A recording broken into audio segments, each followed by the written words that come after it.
Ugh, man.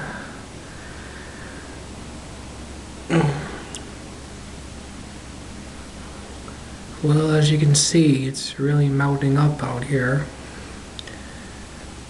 And hopefully it'll end by 1 p.m. tomorrow.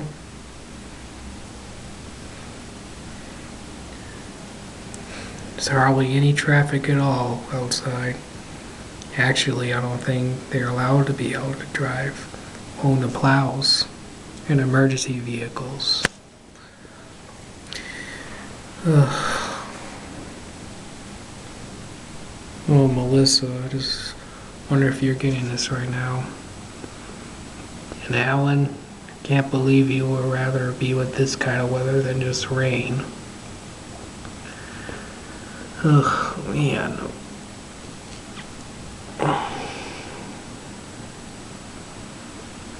It's a plow right there.